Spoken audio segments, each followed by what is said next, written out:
grandpa had a prolific scrotum.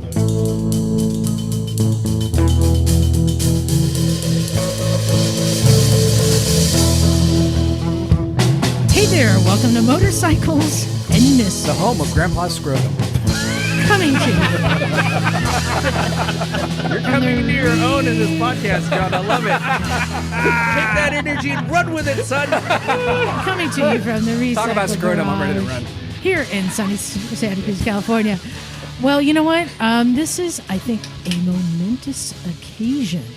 It's been a long time since we have had a full house, and boy, we are at capacity. It's full. It is full. We have so many scrotums in here right now. So many dirty, unwashed taints. Right.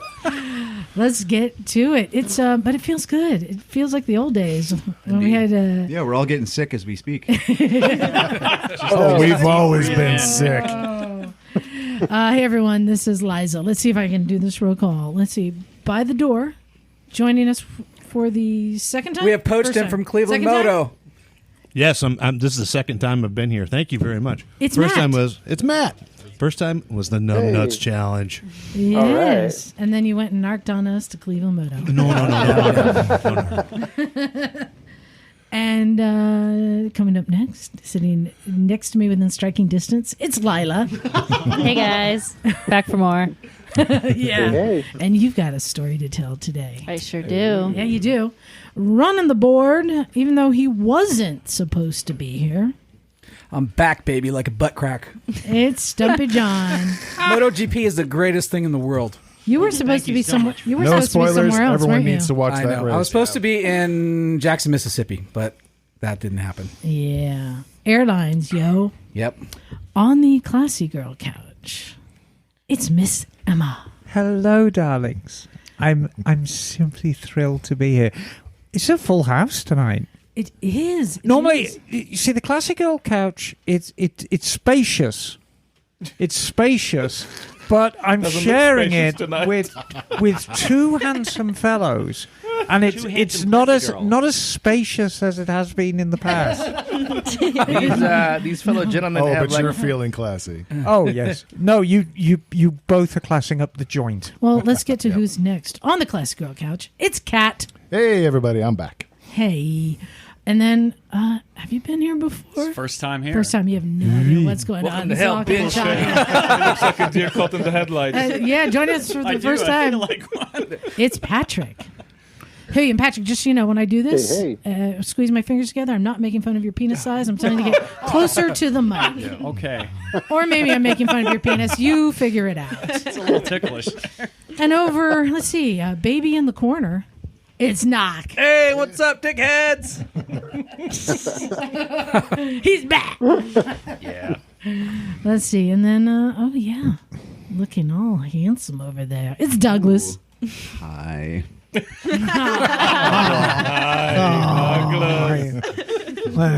And then, let's see, Ginger number 3. I didn't. No, I'm number 2. Oh, you're number 2 tonight. Ginger number 2. It's Brandon. Conchas.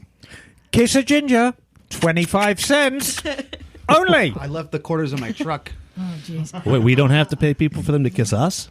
Hey, that's good laundry money. That's gonna be They good pay kiss. us? Hey. In How the do you think I mic. pay my rent? All right, but we're not done yet. We still got more to Still go. more people. Yeah, speaking of Grandpa Scrotums, it's Ray Ray. What? Let's just say I got a good view. I got a good view. Let's just say. Not even wearing my shorts. He's not wearing shorts. Oh, and keep going around the room. It's Micah. Yo, wiki. And then I think your lovely Charlie will be joining us soon. Eventually, once he finishes putting his bike back together, as usual. Putting stuff together. But we're still not done, because who can forget Ginger number 1? It's Bagel. Nobody puts bagel in a corner. I hate to tell you, but there's actually 4 gingers in the house because the carpet does not match the drapes. Damn. You're not supposed to tell Emma's secrets. Emma, were you disrobing again? Emma, I appreciate that you made it in here on time and didn't stop to wash your hands on the way here. No, I noticed that too. I'm like jazz hands. That is, that's I like eating potato chips with hands like that. It just adds that extra. No, it's exactly. It's got that oil-based flavor. Getting extra iron in No, your I was diet. busy. As you know, I was busy being the yard boss and yelling at people, which I enjoy doing thoroughly. Yes. Hey, and you helped a guy today who showed up with, it's one of, I say, there's a group of bikes I hate working on. I hate it when people show up with these. And it's sport bikes in the 1985 to basically like 2000. Yeah, I mean, it's a Japan was learning a lot how to make things smaller, and so they put together weird. But I mean, what an iconic bike! This was an '89 Slingshot Suzuki. And I just find that bikes at that age, that's when they tried to cram all the stuff underneath things and behind things.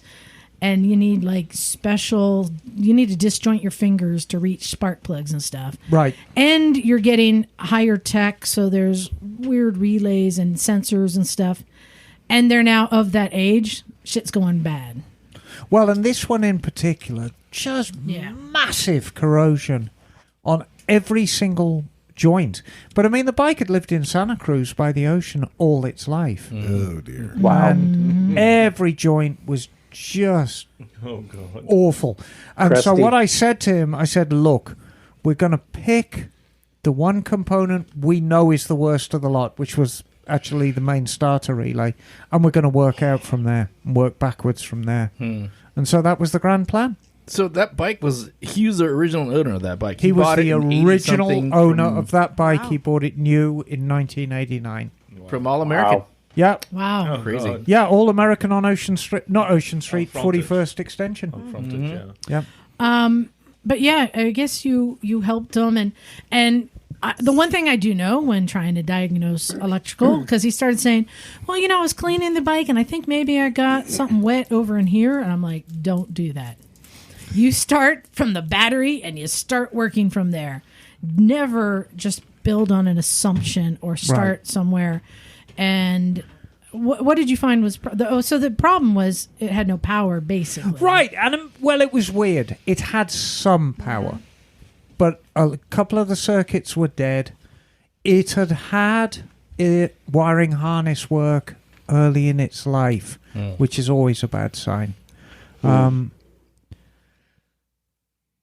It's just huge amounts of corrosion. I mean, I'm still flabbergasted now. Every connector I pulled apart was green, powdery. This was not a garaged bike. No. It was not a garage bike. This is not a garaged bike. Wow. Dude, that's crazy. I mean, he had a cover over it, right? I mean, because the paint looked Yeah, like but that pretty doesn't fresh. help. That doesn't help with all the No. salt in the air. Right. No, Yeah. I'm just saying, but it didn't look like a 30-year-old plus bike. You know what I mean? Like, No. once you looked Beautiful, at it, beautiful. Paint bike. did not look fresh. no. The emblems on the side had been painted at some point again. But I was pointing out, so on the tail section, the corners of the tail section, he had polished it down to the black ABS on the corners of the tail section. That's not good, bro. From cleaning, it was, I guess, from cleaning over the Right. years or something. Well, even with the cover, or maybe just a cover wiping on it. if So it's outside and it edges rains and the were cover, worn down. That the last thing is going to dry is the bike, even with the cover on. Yeah. Because of the cover.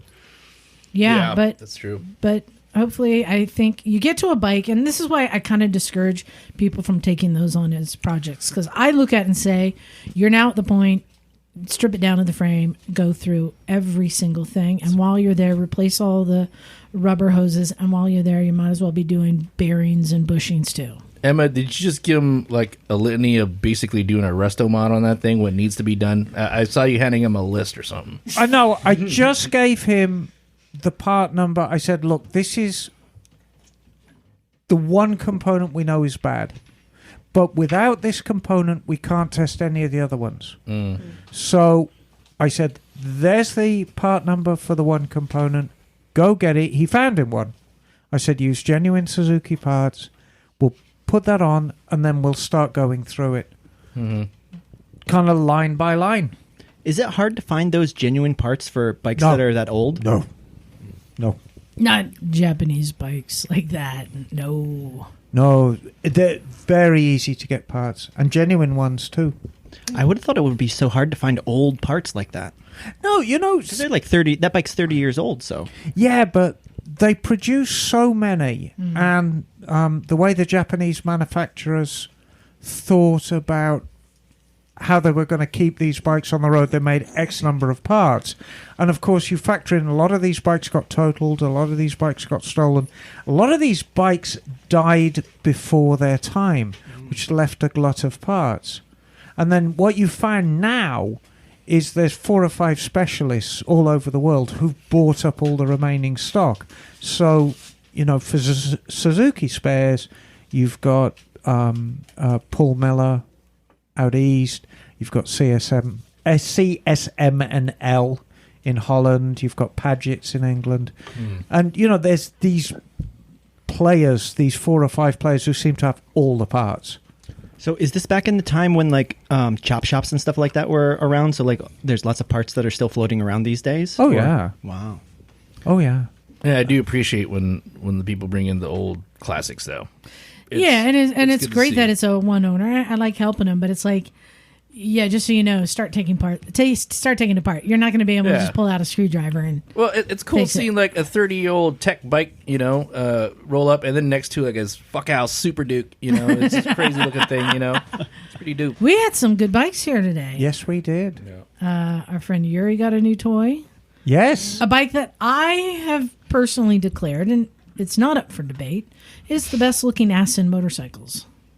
Well, just hold it's pretty hot on that, Liza. I mean, I have to say the Gen 1 F4, because I don't know whether you noticed that Yuri's has square tail pipes. Yeah, I'll say Gen 1. So yeah, the Moto Guzzi F4. MV Augusta? Yeah, I'm sorry. MV Augusta. Yes, MV Augusta. Best looking ass on a bike. Absolutely Bar not. none. Next to mine, of course. Not up for negotiation. Yeah, there was Don't a lot even of nice mention ass the around here today. Don't even mention RF the Don't even 900. mention the RF 900. I know. RF 900. And then we had a new guy show up who I'm a little bit concerned for, but maybe is going to be okay. Who? That's an I was awful lot of trying bike for so Michael. Ducati. hard Is to it a give Ducati? him advice about gear, and he was like, you know, I'll be fine. I just won't fall. And I was like, well, but if and when you do, though. That's why they call them accidents and not on See, purpose. that's what I asked, and he said, I'm 18. Oh, that's scary for And Michael. I said, They'll never crash. I said, you and your frontal lobe need to think about this. So What frontal lobe? 18-year-old. So yeah, nice guy, 18, shows up on a Ducati, which 848. 848. He's doing great, though. He's doing and I'm great. like, oh, how long you been riding? October. 6 months or so. But which normally I'd go into like shit mode. Except this isn't his first bike. Okay. His first bike was a Ninja 400. Okay. So somewhere between October and now he outgrew and moved up. Or to wadded this. it. So I'm like, well, okay, at least no, he did sold it this week. So he did take the first right step. So maybe he'll be okay. We did try to educate him today as far as the gear. We both we hammered it into him. We brought Henry over. We said, Henry, talk about gear. Talk about your experiences falling. There is more to this story. So Michael, the young man in question, came to the garage because of me. Mm-hmm. Michael showed up at Mototown to have new tyres fitted on his Ducati. And I've got a very, very good thing going with cycle gear. It saves me having to stock a bunch of tyres. Cycle gear stock everything. Mm-hmm. And if you have your tyres fitted at my shop, they'll give you a discount on the tyres. Oh. And if you buy your tyres at Cycle Gear, I'll give you a discount on the fitting. So we work very well together. So he bought his tyres from Cycle Gear, dashed over to my shop at 4:30 in the afternoon, you know, looking like the Michelin man wrapped up in tyres. And I put these things on him. And he expressed an interest. He said, you know, I'd really like to learn how to maintain this bike. Good. And I said, well, that's not really a service I offer at my shop yet. But have I got a community for you? Yeah. And I passed on the details. And as you point out, he's very, very young. He's in the army. Mm-hmm. And so what you don't realize is if you're in any of the armed forces and you want to learn a motorcycle, learn to ride a bike, you have to go through the Army or Navy or Air Force approved training. And it is quite stringent. Yeah. It's actually a lot tougher than the DOT. And because of that training, that's how we found a 37 to 61% fatality reduction rate by taking multiple courses. Right. If you take multiple courses, it reduces fatalities huge amounts. And the reason that they figured that out was in the military, lots of people were dying from motorcycle accidents. So they started requiring these additional courses. Yeah, and so starting to hear all these things, I started feeling better about, I don't need to give this guy a lecture just yet. And Douglas was helping him, and he was actually asking about the bikes and learning about. Yeah, he's a good learner. I just showed him, and he did the rest of it. Yeah, so that's he was cool. really on it. Well, did you take him to the gear garage? He could have probably We did. Nothing we did, fit. yeah. Oh, it was nothing just fit. He was looking for pants, and we didn't have them. Yeah. Besides. Well, I mean, with a nice bike like that Ducati, and like again with the MV Agusta, these are all nice bikes that if you leave them out on the street, I'm surprised the other guy didn't have his Gixxer stolen in all these years. It's very likely to get stolen. And do I have a solution for you? What's that solution, Liza? This week's episode is actually brought to you by SysApp, which is a motorcycle tracker and rider's mate. SysApp is a monitoring device without contract, so there are no monthly fees ever, and it has many different features that it provides. Basically, it's a little black box you plug into your battery. So since it's plugged into your battery, you can have your phone will tell you what your battery level is at. It will also, because it has a GPS, it'll tell you the real-time location of your bike. It will give you a trip history list, but it also has hit and crash notification and towing notification. If your bike gets moved, you get notified on your phone right away.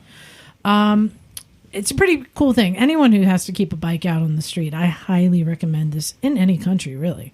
Unfortunately, for our listeners, they're giving a 15% discount for our listeners.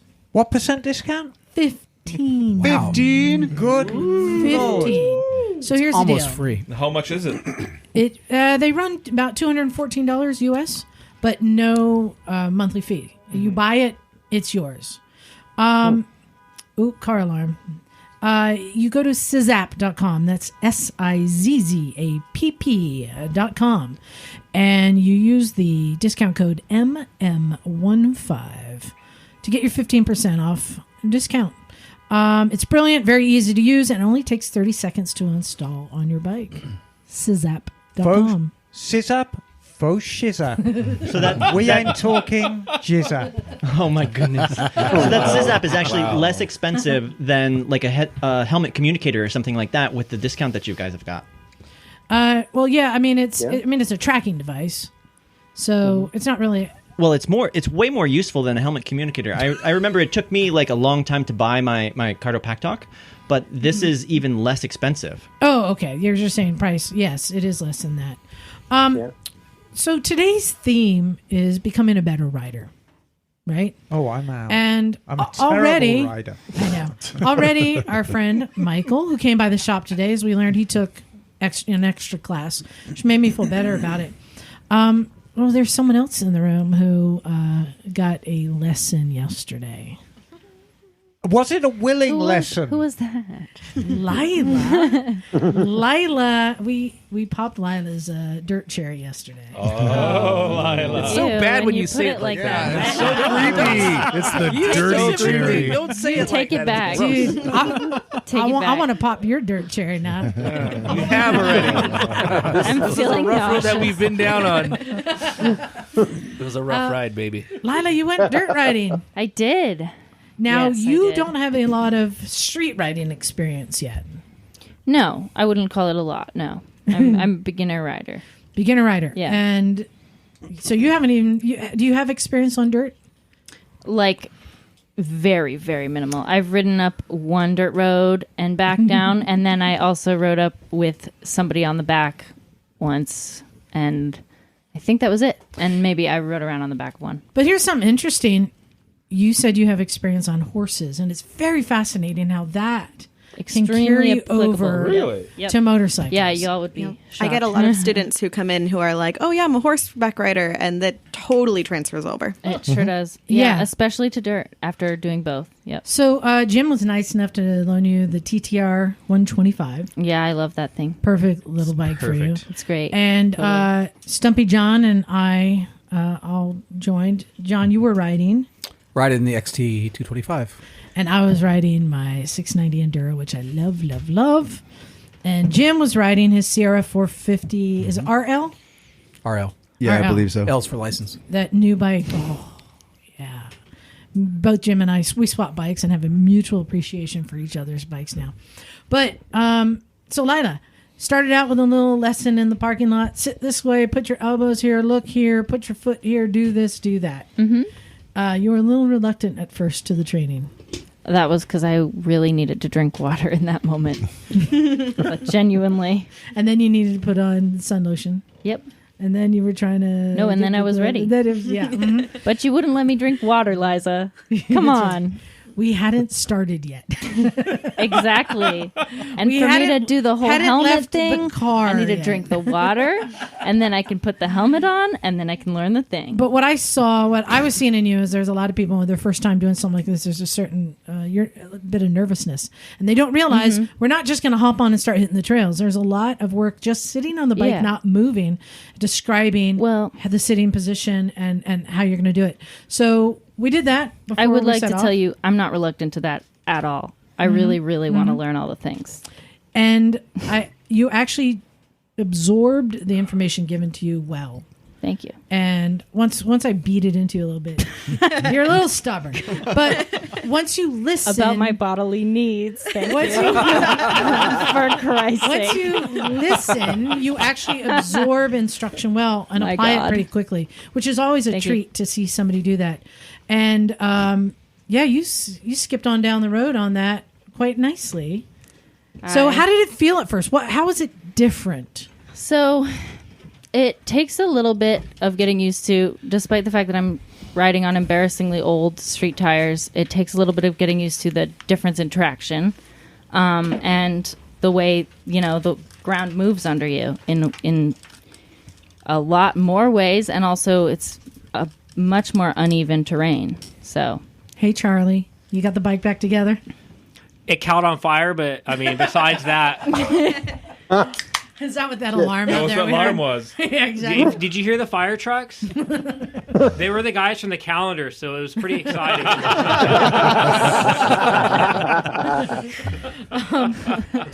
So Pulling out their hoses. we just started just going down the road, not doing any of the trails yet, just up and down the road. And how did that feel? when we were just going up and down the road. riding to a Yeah, your trail. first time.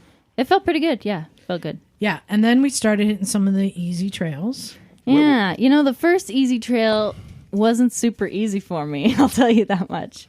It felt a little tricky, especially the added fear factor of being on the edge of a super steep, tall Hollister Hill. Oh, you took it to Hollister Not Hill. exactly the Nice. terrain I'm used to, not the mountains I'm used to. The first one was Lower Field Trail, also known as Jake's Road. Right. On the way Yeah. back, that after the first half, you turn around a little bit, you come back. That got a little tight, and I was feeling a little nervous. Yeah, the way there. back does get a little tight. And despite that, Liza got to witness very close up what happened right after I went on that road and saw Jim go up on this little side bit. What do you call those? So What they're is that following thing? Jim.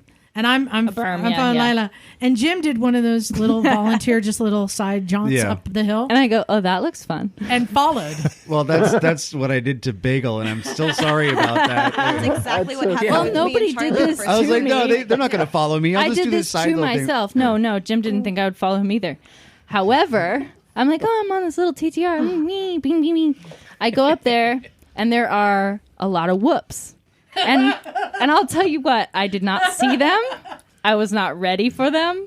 I did not have. I don't think I was standing up enough. Probably, I did not have the fluidity I needed in my elbows and my arms. So basically, I kind of locked up. I got scared. I looked down, and then I immediately dropped the bike. So No. Let me describe yeah, so we're all getting gaslit right now. It was a whoop right and a whoop left and a whoop right and a whonk. That's what so you're saying. I stuck with it for a while. It was I wrote it out. Started going wonk wonk sideways. Yeah, exactly. I almost had it, is what you mean. No, I didn't. Not at all. You had Not it that until time. you didn't. Although as Charlie later, I went on that road again, and it was a similar spot, but it was just a lot of ruts. And I almost did the same thing because I got caught in a rut, but I caught it. And I let the suspension ride I had out. a question. Did you take her to the TTR track or the TT track? Yes. Yeah. We did. We did the at the beginning track and the end. also. And Excellent. man, Okay, that was a difference. Yeah, it's before nice and having after that the day. Yeah, it's nice having that consistency where it's just like a controlled kind of a situation. You Oh, can just yeah. go over and over. That and was over. really fun. I could do that for hours. Yeah. No, it was a good day, and you got to learn about quads and why we hate them. Oh yeah, I think you should tell that story because you have strong opinions. There's about that. many stories. So many stories. No, we were on, as I call, Adrian's Road. License she plate. lost license Yeah, plate. Yeah, right. We've renamed that's all the roads. Harmony Gate, I know. yeah. We've renamed all the roads.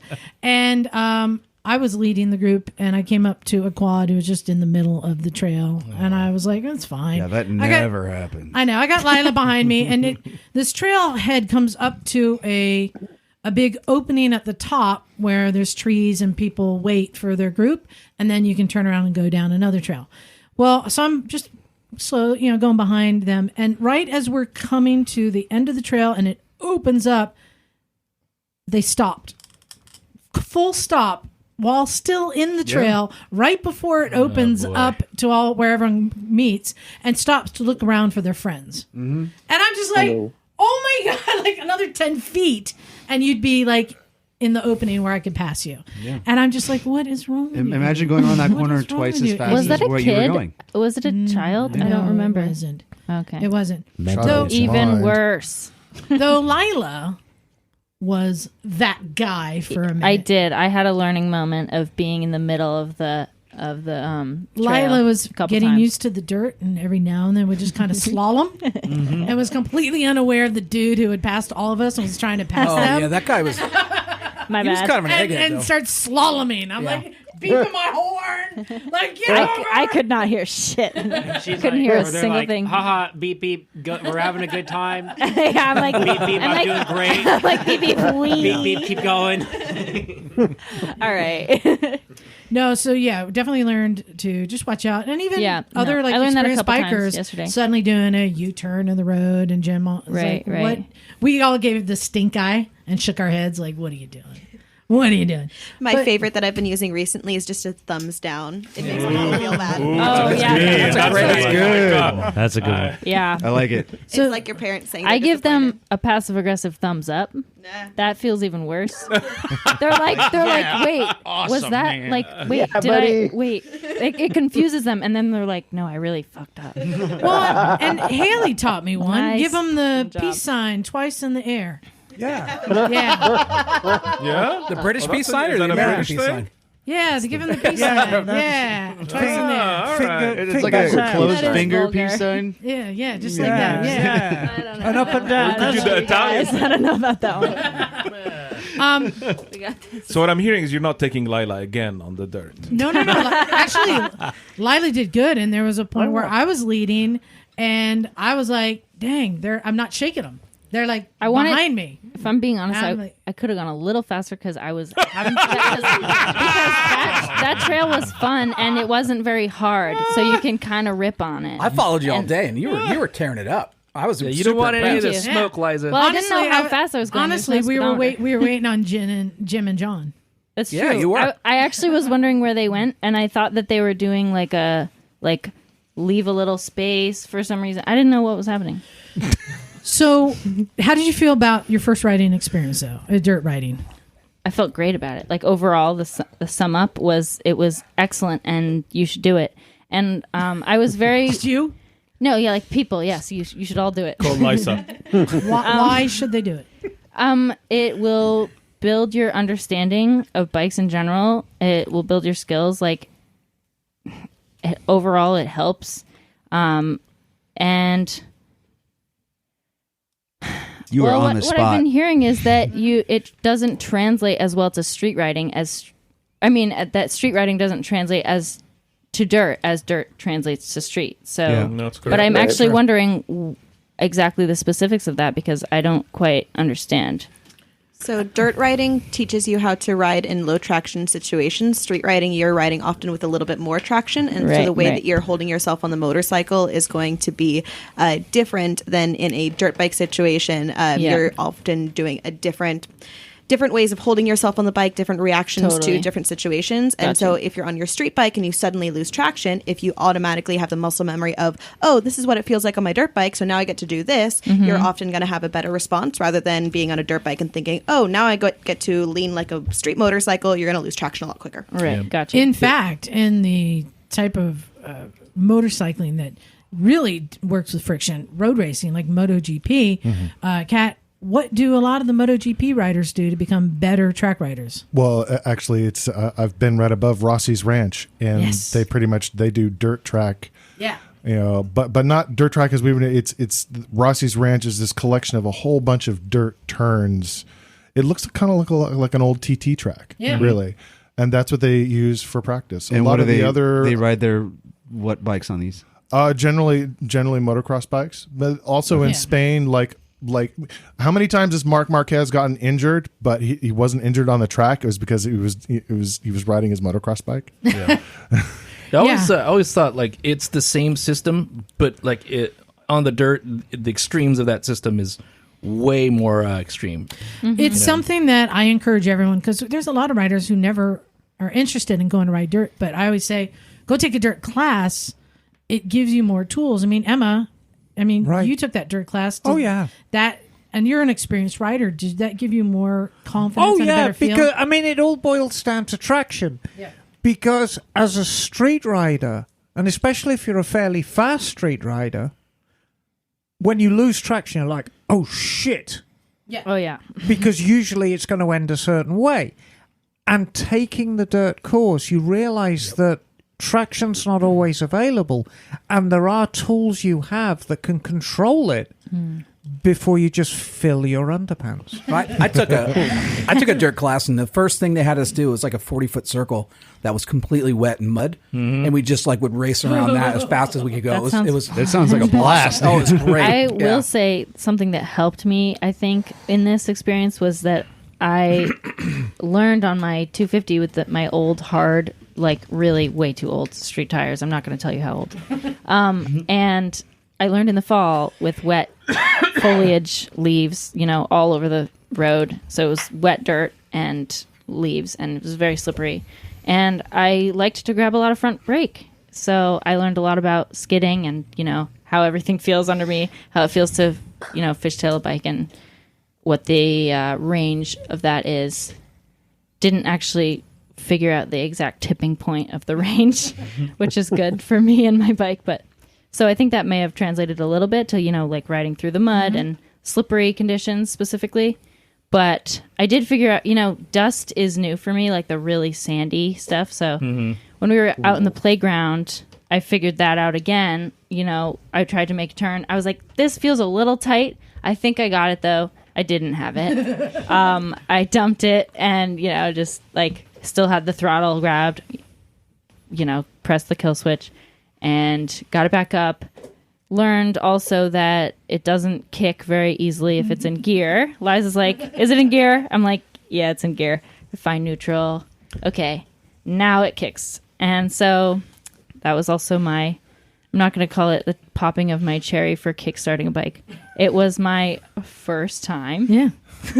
The losing of my virginity with the... Okay, now it got just weirder. as bad. Now try an old 650 and learn what a compression release is for. Absolutely. Before you break your tibia. I got a CR500 you can try to start. Great. Well, you did a good job. I felt I had a great time. I was like Me too. in the groove. Sometimes when you're just like, it's good dirt.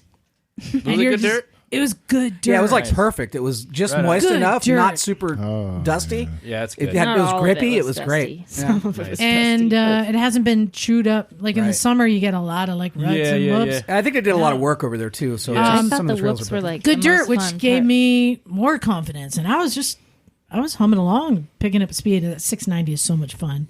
Yeah. And then I tried out Jim's 450. I didn't know what to expect. I was like, it's a lighter bike with plenty of power, and of course, you give it some throttle, and it just like scoots along. Yeah. Except it has a typical dirt bike seat, which is like having a 2x4 thrust up your butt crack. So I had to clench the entire time. Yeah.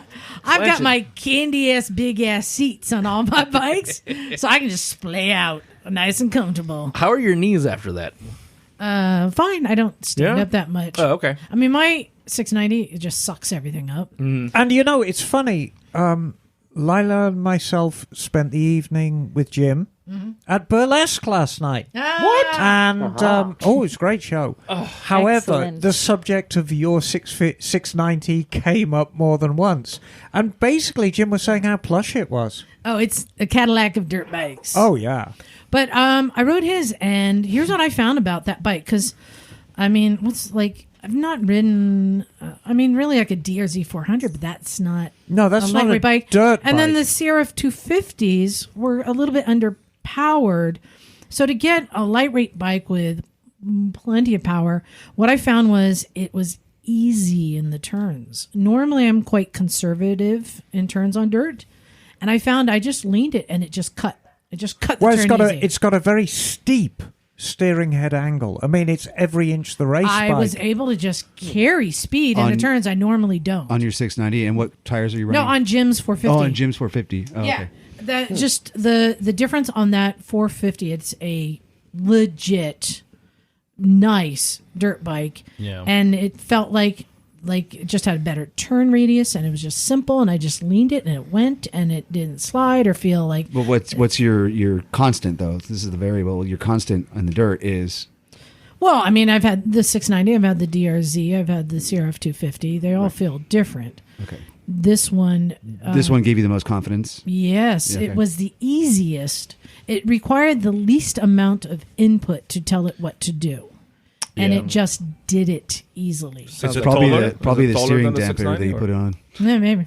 Is it taller than the 690? No. Okay. No, my 690 is definitely taller. So, did you find that it was too overpowered, or was it just the right, like for the weight to power ratio and your riding style it worked out pretty? Because you're saying you're carrying more speed through the turns, and But I found I wasn't braking as much. You know, just engine braking into the turns. It slowed down better too. So I think because I'm used to heavy bikes, No, and I'm I mean, used to having that- to brake into the turns, and this one I didn't really have to. I was able to engine brake and just kind of carry the speed and just whip Okay. around, and it went good. So you had a nice tight drive line going through the turns with engine braking, and you're able to kind of goose it Other out, than whatever. the clenching, it was a Right. wonderful ride. And then he rode my bike, and he's like, "Oh my gosh, it's just comfortable, and it's like driving a Cadillac through the woods." I would you know? love to ride your 690 in the dirt. It's easy. I mean, I rode it today on the Yeah. street, but I would love to ride it in the dirt. Oh, I love it. I love it. And I rode John's little bike. And unfortunately, I was so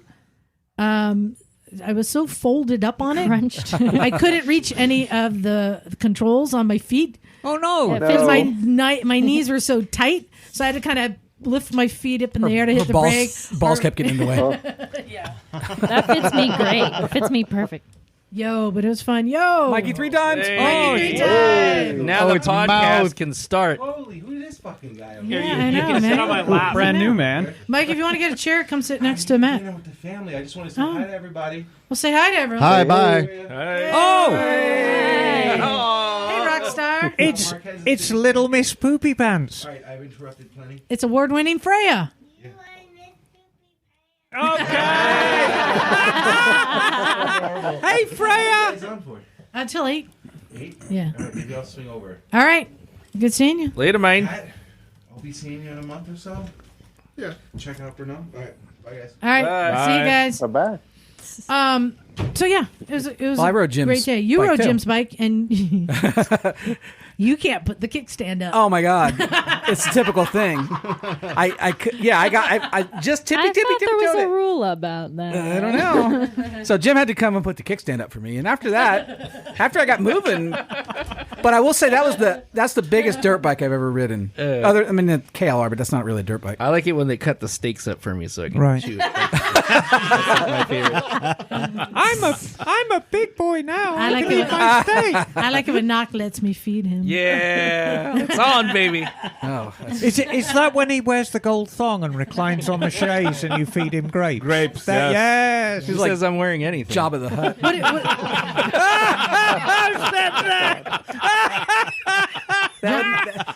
That would make Liza Princess Leia,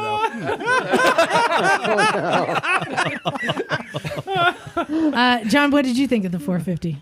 I thought it was fun. I would like to ride it more to get more comfortable with it. I think, obviously, if I had something like that, I'd have to lower it just for, because I wouldn't be able to get on it again in the trail.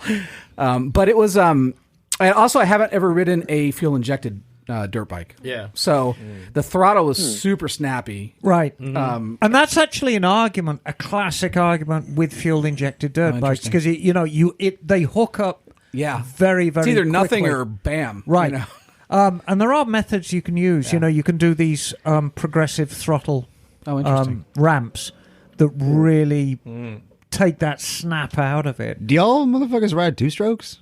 Apparently not. No, not I did. because I rode your 125 and almost looped it. Well, yeah, but Doug, a two-stroke's different because it hasn't got any power there. Yeah. And then the power comes in with a rush. The 450, It's kind of like I the power's disagree, but there. The power's there at the bottom. That's how I felt. In fact, when I jumped on it, I would just snap the throttle like I do on all my bikes, Right. and it would kind of go. Bleh. Right. So Jim's like, "No, you can't do that. You just got to sort of roll on." Yeah, he was getting pissed. Yeah, I know he was. but He's like, he better stop doing that. But it was fun. And to Liza's point, in the turns, I could break loose the rear end really quickly, but it felt more controlled than just out of control. So you're able to steer with the rear, steer with a gas. In the Yes, rear. That's cool. Yeah, and that's that was fun. feeling. So of course now I want another motorcycle. Me too. I need a dirt bike now. One. And +1. Did you guys see those dudes going up the hill climb? Oh yeah, that's awesome. That was so scary. I couldn't even look. I was like, So of course, as we're coming in, and I'm telling Lila, so here's what we're gonna do. First thing we're gonna do, and I'm pointing at the hill climb. We're gonna start on that. We get the hardest thing out of the way, because then everything after that seems easy. It horrified me even thinking about it. They were shitting a brick. I was like, we absolutely the fuck are not. We are not going up that. Don't let her impose her will upon you. God. I'll tell you what. Yeah. It was good. It was good. So yeah, I'm glad you came. We had a fun time. I want to get back out in that good dirt. But continuing the theme of becoming a better rider, and I'll say imposing one's will. Mm-hmm. Kat. Yeah. We've got a tour coming up where Yes, we Emma do. gets to impose her will on everybody. Well, no, that's not the next tour. Emma, I heard a rumor. I want to see if this is true. So everyone is booking rooms except for you. You're just going to bed hop each night, try out a different partner? Yes. So long as she washes her hands. No, that's the best part. Is So having that's the one of the dirty perks hands. people don't realize. You get Included to lube. you get to Lube by Emma. snuggle with Emma. All right, so here's the latest rundown on the tour. We've got 22 people going so far. Holy yikes, Whoa, dude. whoa! I thought the Okay. max was 18. No, well, get this. So we have two instructors, not guides, instructors, because there's too many people for there to be a guide. So it's me and Emma as your instructors and trying to teach you how to ride abroad, as well as all the little things of just riding in general in Europe. We've got 4 couples coming with us. Yeah. Wow. And Ooh, Emma, 11 that'll be a fun night. It will. We've got 11 single riders, and we do indeed have 5 spots left. We've got mostly R1250 GSs left. I do have 2 F750 GSs left. And I have 1 F800 GT for really short riders, and 1 1250 RS, which is the sport touring boxer version from BMW. People are getting started now with their YCRS online training course. And I also sent out some homework asking people to start working on the instructions about how to make a route. Oh, and we haven't stated. Tell us where the tour is going. Oh, I'm sorry. This is the Motorcycles and Misfits Dolomites training tour. This is the Italian Alps, in and out of Munich. Also known as Kat and Emma's Alpine Adventure. I like that name. Sie sind Motorfahrer. Bagel, did you manage to work your stuff out to be on this? I really want to so bad, but I don't think I can do it because I have to put a lot of money into my shop. There's a lot of repairs that it needs. Okay. And I can't afford it, I'm afraid. It breaks my heart. Well, the next I want one. to go so bad. Well, we're next thinking about possibly next year in Tuscany, in and out of Rome, and we might be able to be a little bit easier to get you a proper scooter out of Rome. This is true. Kat, can I just vocalize what I was telling you? What I wish we could organize in an upcoming year. Is it what I was telling you? I would like to do. What, California? No. Oh, the other one. I'll tell you my your dream tour. Oh, New Zealand. So I would like to in upcoming years. So maybe you can come on this bagel. Emma, tell me if this isn't the perfect trip. I want to do kind of what you guys are doing, but I want to do a trip to New Zealand. Yes. Because you can go stay in the guest house at the John Britton Estate. Oh, my. Now. And you can see one of his bikes in his house that his family still owns and lives in. Do you know how long you are going to be on a plane to get there? Yeah, that's the problem. About the same time I spend getting to Pakistan, I assume. No, longer. Oh, 24 hours? Yeah, you're looking at a 22 I do Pakistan. 20, yeah, so 24 hours we do Pakistan. 24 hours Pakistan. I want to go to New Zealand, and I want to go to the Mecca, as I describe it. The home of the John The Britton. Hobbit? The Britain. Oh, not the Hobbits. Oh. No, the Britain. I thought she was going to say the Hobbit. Yeah, no, we got to ride bikes through Hobbiton. Come on. And then go do touring around Yeah. New Zealand. So, Bagel, if Hey, you're and Burt interested Monroe. in if you're the Shire? interested in that, Burt Monroe, yes. Let's put together a tour of motorcycle to meccas New Zealand. in New Zealand. You can also There's go only to two the of them, furthest south motorcycle dealership in the world. It's in Dunedin. Oh, wow. All right, so Bagel, maybe you and I can start working with Kat in the upcoming years of putting that together. That's very tempting. I think they have scooters in New Zealand. They do. There you go. Yes. I've heard All of people right. doing scooter tours there. So, my question, Kat. So, is entrance to Kat and Emma's Alpine Adventure now closed, or are No, we still have five. I left? literally have five Wow. bikes that I've reserved that are still left. I do have hotel rooms as well. What the hell is wrong with you people? If you This need is anybody the, to fill in a spot, just let me know. I'll be happy to put down what I'm This doing. is the adventure of a lifetime, and I will let you be the big spoon. Seriously, Matt, why don't you do it? No, I want him to go to Pakistan. Cash money. Oh, yeah. Let me ask you guys this. How will going on this trip make someone a better rider? Oh, geez. I've taken so many different riding courses because I have absolutely no natural talent whatsoever. Any of speed that I've developed or safety, because you can go fast and take a lot of risks. And then you can go fast and do it safely. And those of us who are experienced riders know there is a difference. Knock relates to you.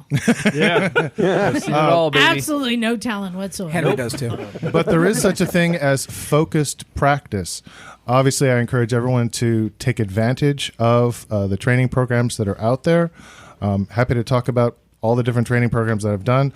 But really, it's focused training. Lots of practice.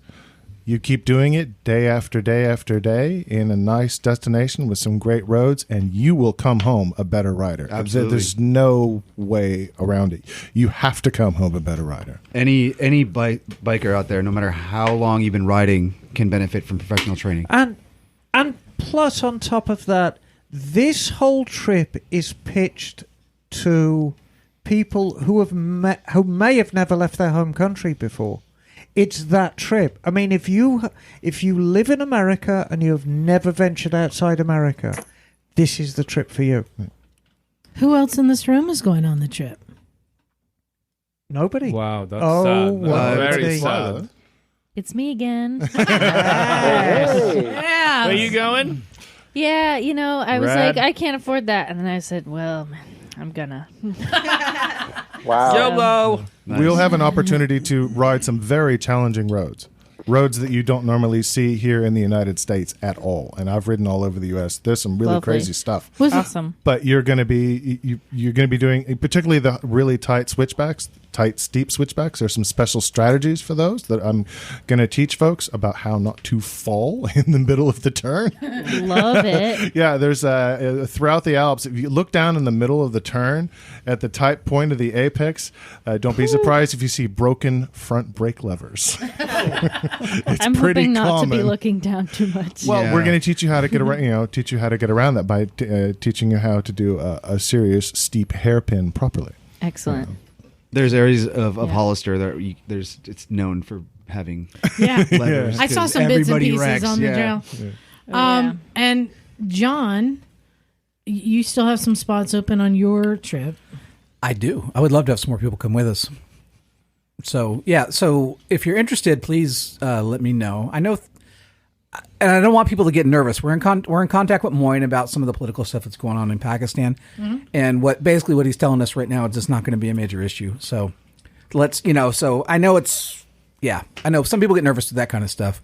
I don't necessarily, unless I really feel like I'm in danger. Just adds a little bit to the Exactly. adventure. So, Not up in the northern mountains. right. And we're going to be in the Himalayas and the Hindu Kush Mountains. So we'll be fine. And in fact, the riding that we did at Hollister Hills yesterday was a perfect primer for Pakistan. And those cliffs at Lila saw. It's kind of, you're like, whoa. They were kind of terrifying. Yeah, exactly. Yeah, in deference to That slowed me political down. situations, you have to realize, when you see like protests and whatnot happening in a foreign country, realize that that's one camera shot in one part of town. Right. Right. I have people right now who are nervous about, they don't want to go on my Czech tour because they think the Czech Republic is some part of the Ukraine. Oh, yeah. Yeah, people haven't looked at a map. People don't know. But, there's like, are you sure you can go over there? I mean, right now, it's like, Yeah, have that you sounds looked on a Eastern, map man. to see where Cheshire is compared to the And- Ukraine? Yeah. And to put it into perspective, I mean, back when I drove tour buses, there was a couple of times, probably about getting on for 10 years ago now, there were protests in downtown San Francisco that were pretty tense. You had all the protesters on one side of the road, all the police on the other, and it was a charged situation. Meanwhile, my group are having a great time in Golden Gate Park. Yeah. Yeah. And they're that close, but that far away. It's a tiny snapshot. Yeah. It really is a tiny snapshot. I saw something like that once when I stopped at a Walmart in Texas, and they were out of bacon, and boy, they were breaking windows. Ugly It scene. got ugly. Apocalyptic. Yes. Ugalyptic. Yes. So, Kat, you're somebody who has taken a lot of classes. What would you say is one type of writing style or class that everyone should take? Well, I'm a bit biased on this one because I've taken a lot of different courses. Realize that it's not just the class, it's also the student. Sometimes the student is not ready to hear or not ready to learn a particular lesson. They just haven't progressed to that particular part. Oh, like when they want to drink water and put on. Yes. My eyes are going to get stuck in the back of my head. I've gotten great things out of a lot of different courses, but I'd say the one course that I got the most out of in the shortest amount of time was the Yamaha Champions Riding School. Mm-hmm. So this is tracks. It is day? a track. It's a track. It's organized to the track, but as Nick Einach, the head instructor, will frequently tell you, says your motorcycle doesn't know the difference between a racetrack and a pavement, on the street. Mm-hmm. It's the same thing as far as it's concerned. Your tires don't know the difference. A racetrack just gives you a free and open area where you're not going to have to worry about oncoming traffic, gravel, dogs, police. So it gives you a really chance to just focus on your riding skills. And their attitude is probably another thing that I really enjoy about them. These guys are really good. They've got some champions, literally champions, working for them as coaches, but they have no ego whatsoever. They're like, I'm a fellow rider just like you, and I'm just here to help you ride a little bit better. It's amazing how little ego these guys have. They also have Champ U, which is really cheap, and it's just like basically YouTube videos of a lot of the stuff that they are teaching there, which is a really accessible way if you're not close to a track or schools to be able to get extra training and have something of like this is what I should be doing. I think it's like $50 for access. Which every person who's going on the Motorcycles and Misfits Dolomites tour gets access to that. Yeah, I've heard some people have already been utilizing that. They've already. The feedback I've gotten so far from a couple of the beginning riders is like, "Whoa, this is a little different than what I was taught in MSF." It reminds me, I mean, before YouTube, when you'd buy a book, like Twist of the Wrist. Twist of the Wrist. And I would like read a chapter, and then I would go out and go by Highway 9 and just work on like my legs, you know. And then I'd come back and I'd read. It's like, oh, okay, now eye line, do this. I'd go back out. But the videos give you so much more information than reading a book. And, you know, it's constantly evolving. If you go back to those days of books, you know, often the information based on road conditions was outdated by the time you even read it. In England, roadcraft was considered the Bible for advanced riders. Now we look back and a lot of the information in roadcraft is very, very dated and completely the opposite of what you do now. But when that was written in the late 60s, and that was for the police motorcyclists, that was the school of thought then. So, Micah, somebody who's been doing more and more track time, this is something I try and to communicate to people, even if you're riding a touring bike or a Harley or a scooter, how do you feel that something like a track day translates to the road on those kind of bikes? Absolutely, a huge amount. So I, of course, work with Z2 teaching for their Road Rider 2.0 course. Great program. And it's a ton of fun. And that class really has the strength of being for street riders and transferring skills directly for that. I remember when you first took that class and came and reported on it. Absolutely. I took the class 3 times for the basic. As soon as they took or brought the more advanced version out, I took that for the first time, and I was talking to Antonio the whole time of, let me in. I want to teach this too. And so I finally got my certification so I could do so.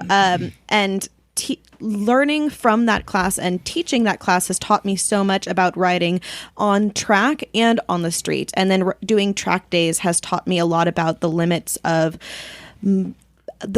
that I'm capable of on my motorcycle so far, how to push those limits, how to push them safely, and how to improve and transfer those skills easily. Because track riding and street riding are completely different, just like street riding and dirt biking are completely different. And all of them are going to transfer over skills really kinetically, I guess is the word that I want to say.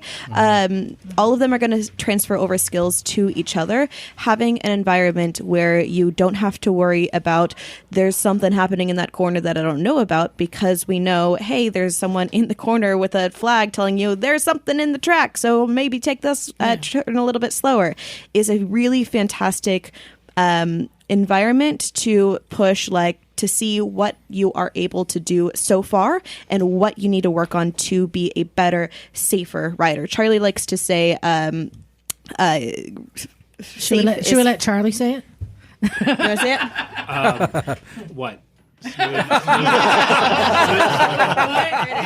Smooth is fast, fast is smooth. Yes, and is safe too. And so, put on the spot. That's very deep, Charlie. Just being able to have an environment to work on that smoothness and work on comfort at speed, work on comfort at your limits, and being able to say, oh, okay, that was a little bit too much, and be able to recover that from that really quickly and in a safe environment where you know there's not a car coming at you on the other side of the road or something like that, is a really cool. It's a cool thing to do, and it's really confidence inducing for me. And if you can't get to a track, I just recommend watching the MotoGP series on Amazon, which my God, I yes. feel like I could just go out and do that now. I'm like, oh, look, they just run their elbows along the ground. I should be able to get further over. You just open your throttle really early and brake really hard. I mean, how hard It would looks that be? really Come on. easy. Kind of like watching figure skating in the Olympics. It's so easy when they do those triple apex turns. I have to say that watching that, I am like, I should trust my tires more. Well, and I do the same thing, and I watch MotoGP, and I'm like, okay, I'm afraid. Okay, I shouldn't. I'm afraid, but the bike can do way more than I can do. Absolutely. And they demonstrate that all day long. If I want to ride that, I have to go to those training schools. But it's like, okay, that bike can do it. I shouldn't be so afraid of the bike. I just have to know my own limit to get there. And training schools are great because you have someone who is there, accessible to you, to say, okay, I see that you're attempting to work on this thing, and if you do this slightly differently, you'll have more success. It's just someone to point you in that direction so that you can have more confidence in it, so that you can do it a little bit better and a little bit safer. I of course I work with C2, so I'm going to sing their praises all the time. But before I started working with them, I did track days with them and did classes with them because they have a lot of instruction, especially at the C group track day level. So you can always grab an instructor and say, hey, I want to work on these things. You are forced to come to the first 2 classes. Mm-hmm. So there's a writers meeting in the morning, and then they also have you come to the second one to make sure that you know all of the information for a basic track day that you need to know for your safety and your comfort on the motorcycle, with the flags, and on the track. And if you don't have access to coming out to a track day, that's fine. There's Champ U online, Moto Jitsu's YouTube stuff. There's all kinds of stuff that you can do in a parking lot with just having some guidance on what you need to do a little bit better to be a better rider, and it'll so pay you back in spades. Well, and the interesting thing here is not everyone is as gifted of a rider as Lila is. And a lot of people have to take classes. In fact, I'm going to stop you. In fact, no. Why am I taking so much heat? I'm so constantly. How was that heat? I'm going to stop you're you being there. sarcastic, are you not? No, I wasn't. No, she wasn't. Yeah. Oh, you mean that? You did great yesterday. You were natural at it. So used to you roasting me. That's a secret you can never tell. Damn, I can't. Not catch a everyone fucking is as break. gifted as Lila. Some people, like Micah and Kat, have just poured, into taking I classes, think I need and they're those not classes, too. they're not the only ones in the room who've done that. In fact, Ray, you've taken about every class. I like can. how Liza gets to shit on everybody. That's how this works. And you took, Just for a segue. I don't know what to think. and you took a new class. I did. I took the American Super Camp class. Oh, sick. Rad. So you tell us what that is. Super Camp is dope. So that's sort of a flat track type of class. It's on also a Yamaha 125, so it's non-threatening. Mm-hmm. And it's pretty much a dirt track inside the barn. It's and you go, you pretty much go in circles. And they focus on just this one technique, which is sliding in the corner and pushing the bike under you, which is different. This than gives what me you learn. anxiety. But so this is, you have to remember that I came to that after my 2 crashes. I was thinking I'm not going to do the class. I just went in there and I had my big bionic knee braces, and I spoke to the guy. I'm like, dude, I don't know if I can do it mentally. He's like, just take it easy. Don't put your foot out, because you have to put your foot out in the middle of the turn. And I was worried that I'm going to snap my knee. Lila again. was doing that. Hanging your foot out. They were. Yeah, I learned. I totally saw that. I was told to. I did it, and I slid my butt over. Oh, cool. Nice. Yeah. So have you done something like this? Are you comfortable with sliding around like that? Well, not like in the. I mean, I've practiced sliding the rear wheel and locking the tire and stuff like that, but this class was different because coming from a BMW background where they teach you not to use a lot of rear brake, they want you to use a lot of the front brake most of the time. Mm-hmm. And here it was mostly rear brake. They didn't want you to touch the front brake for the first half day, And it's amazing. You see these kids that are the instructors who are racers and champions. And oh wait, there were kids there. They were kids are like fearless. Amazing. Well, there was also older people. Okay. One guy from South Africa, I was guess Robbie something or the other, but he won. I don't know what it was. But anyway, I mean the guys and it's a late apex type of thing. So they teach you all about braking, when to brake, when to lean the bike over, how much to lean the bike over, when you start pushing on the throttle, and it just works. And of course I wasn't leaning as much as I should have, but but it was great, and it built my confidence so much that after the second day, a lot of those sort of mental things that I had ongoing in my head were pretty much gone. Did you end up covered in mud though? I didn't, because I didn't fall. I was, dude, you gotta fall. I didn't fall. I didn't want to fall because of my knees. So I was like, I wasn't pushing it very much. But it was awesome because you're passing, you're trying to pass people, and they were wetting, so they were like, they were wetting the track, and I was like, no, stop putting water on the track, people. Where was this at? It was in Santa Rosa, in the fairgrounds. On the mile track. No, inside some barn inside the fairground, But it was very effective. I mean, I'm really glad I took it, and it was different. I mean, you can use it on the street. It's definitely something you can take to the street, but it's a different concept of pushing the bike down into the corner as opposed of hanging off the bike. Right. Which is what you do off road a lot of the time. Raymond, darling, I have a question for you, please. sweetie. Did the barn smell of cow poop? Was it like a barn? Yeah, it was. It was more horse poop. It was a horse barn. It was a horse barn? Yeah, it was a horse barn. Oh, nasty business. Thank you, Raymond. Emma, you're probably not aware, but the barn, they have dances there for the high school students because, of course, they banned dancing in the school because the preacher wanted to keep his daughter away from. No, you're not. This would be a great movie. Away from the horses. If only everybody could go most footloose. high school children in Santa Rosa smell of horse poop, and now we know why. Oh no!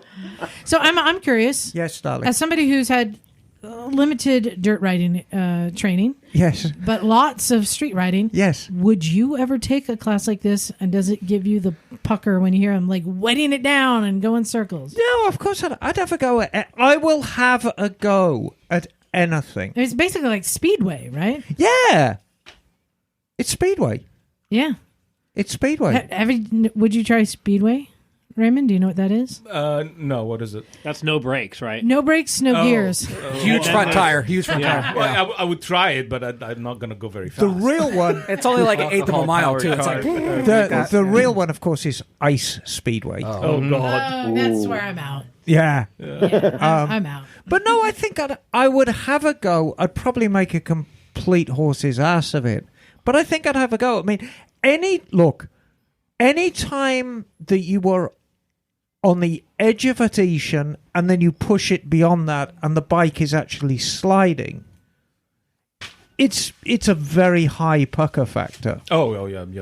Trust me. And especially if the bike is, you say you're pushing the bike down, but you're basically under the bike. No, that's the thing. You're not under the bike, so your butt is sticking on out top of it, and you're pushing it. You're pushing it down into the turn, but you're also you're hitting your rear brake part of you, and you're throttling. But there's part of you under the bike. Well, there's one leg that could. Yeah, so you could mangle yourself quite well if you wrecked. Oh, I mean, the guy kept saying, be careful, you might high side or you're going to be running into the barriers, and he was having all these horror stories. I'm like, when they bring me down to Santa Rosa General and they're wheeling me in on a gurney, I don't want the nurses to be wrinkling their nose and saying, what's that smell? Is it horse poop? You're lucky it's horse poop. Well, Emma, if you would prefer to get injured here, closer to home, and not in Santa Rosa, yes, you guys, maybe it's time we do some more gorilla flat track. Yes. We gotta find a dirt lot. You know what? It's actually just one over 50 yards from the curve. I have not experienced this. Can I get a visual? All right, so let me explain. Gravelly, it's been a while. Gorilla flat track is when we pick a dirt lot somewhere in town and we decide this is the perfect racetrack, but you'll get busted if you're riding there. So we all gather, get all geared up and ready, and we ride over there and do a quick 5-lap race and then get out of there. I'm down. Let's do it. And the last time we did that, I was on your 250 That's Elite. so Liza. You are, and Jim was wearing a kilt with nothing underneath. And he cheated. He cheated. Yeah, I just run and put 2 cones out and say, go! and everyone starts racing, and then we just That bomb was out really of there. fun. Yeah, They paved that over. What's his I name? know. What's his name? Won that race? Craig. Oh yeah, Craig. It We was me need- and Craig, and he was on So a the DRZ first time 400.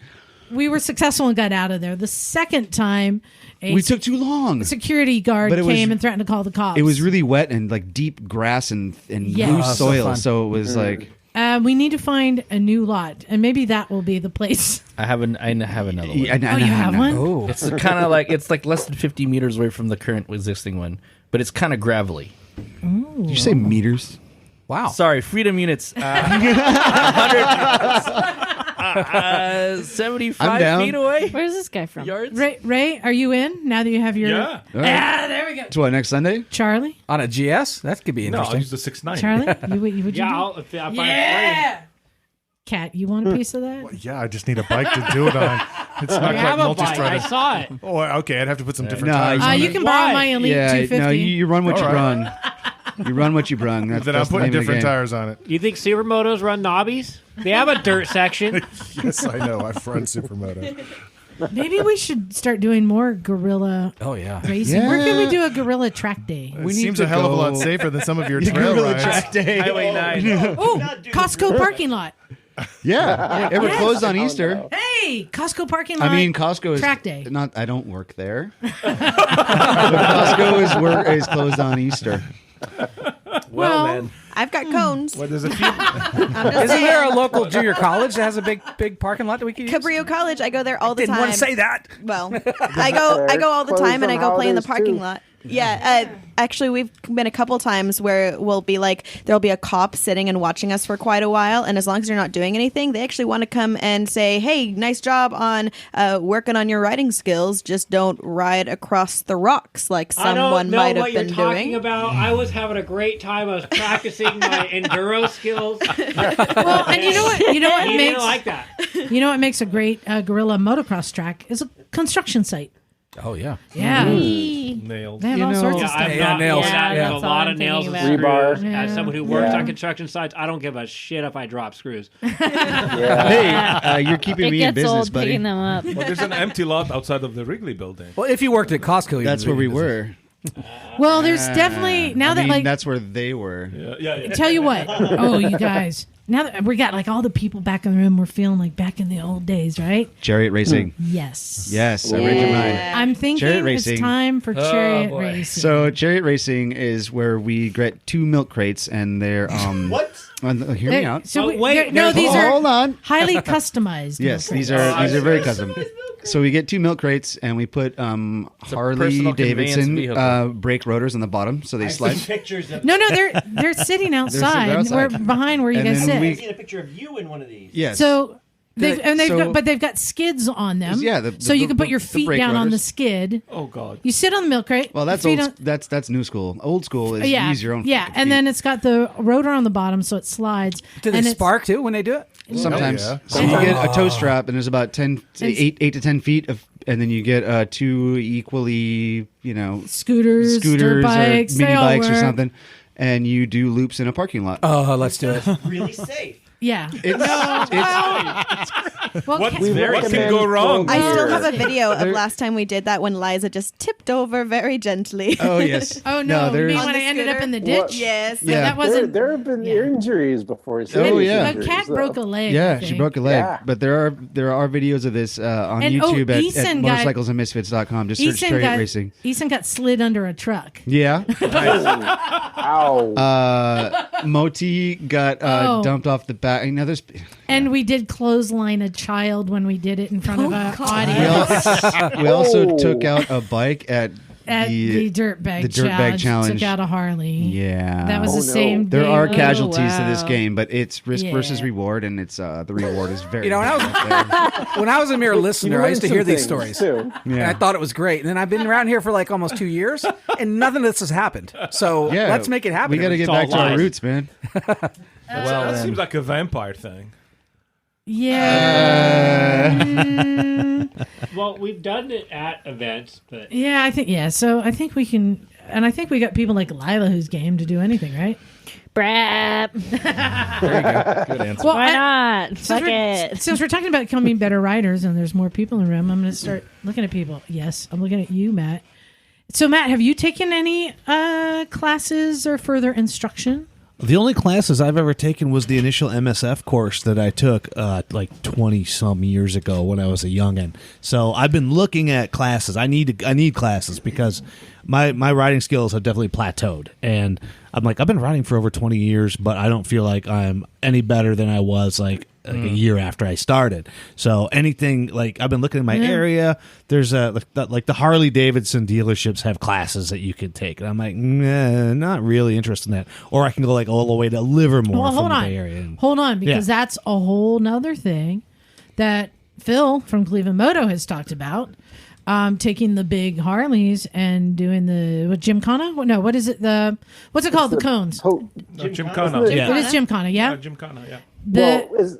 Well, he took like the police training course, didn't he? Yeah, the police training course on a big Harley and learning how to really do Like the cones slam and the bike slam it around the down. cones. Yeah, that's some wild stuff. That's a whole nother those thing, guys are right? Put amazing. that on your list. Okay.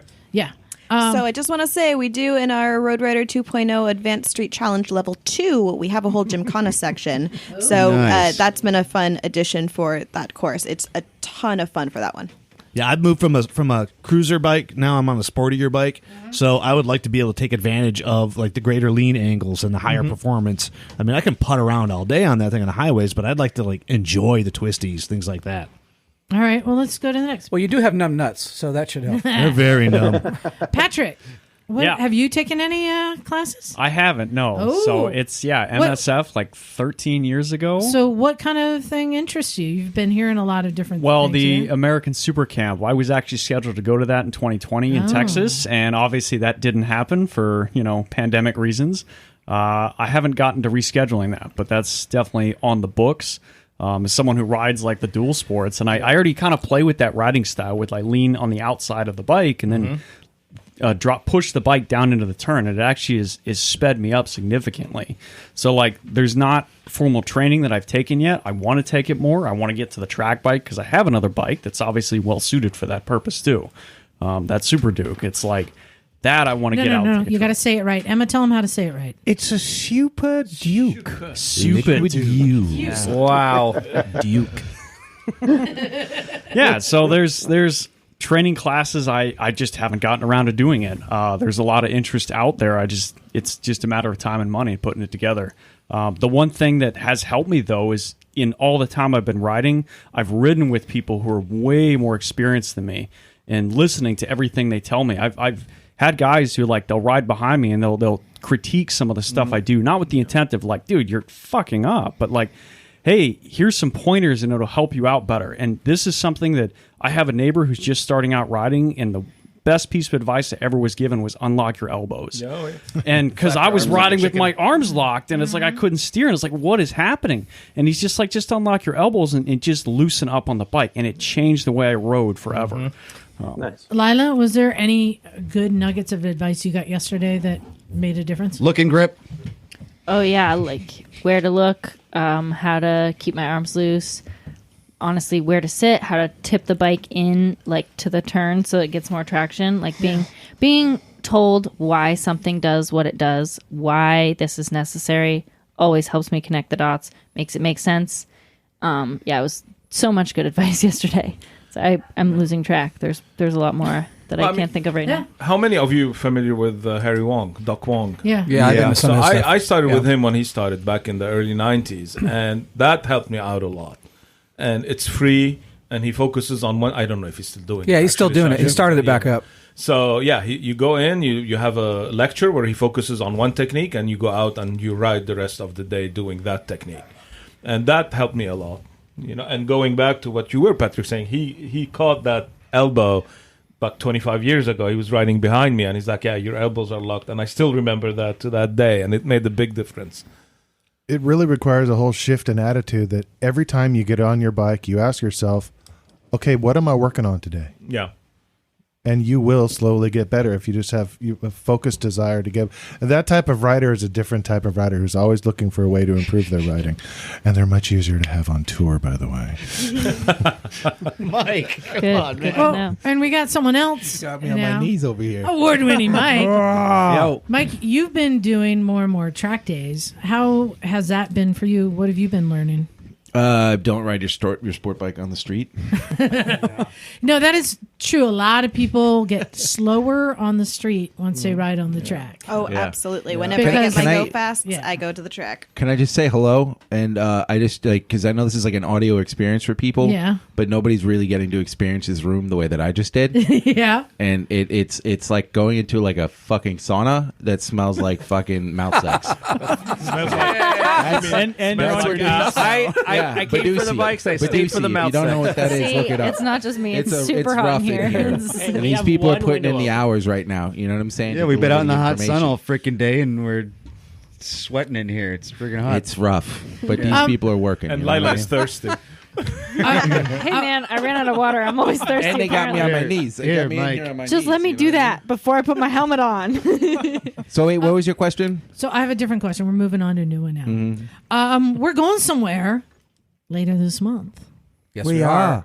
A bunch of us are going. Oh, yes, yeah. we are. And Yeah. Mike, this is a big deal for you. I know. I'm finally moving up the ranks. You are. We're going to the one show. I know. And last time, Emma brought her bike. Big winner. Yeah. Now she's bringing another bike. Yep. And Michael's bringing a bike. And Mike, Yes. you are bringing 3 bikes. 3 bikes. Whoa. And, I mean, that is a staggering achievement in itself, Mike. Yeah. That they still But- run. I know. Shouldn't we see the So- bikes first before we say No, that? they look great. We've got Yeah. 5 bikes, but that's not the end of it. We've actually got an artist who's exhibiting art at the one show as well. Don't look at Really? me. My right art's on in my this bike. room. It's me again. No! And y'all, I got my shit together. I got my business cards made. They're in my pocket right now. Let me know if you want one. So I'm excited to be But able do to. you have a QR code? You know, That's all I'm saying. You know what I mean? It's about that QR I'm- code. Maybe I she's will got the say- RFID So, chip. I'm- there you go. There you go. but the point is, the grand plan that I'm going to try and work on with Mike, because Lila, McCarthy, and myself and Ellie are all traveling up in one vehicle.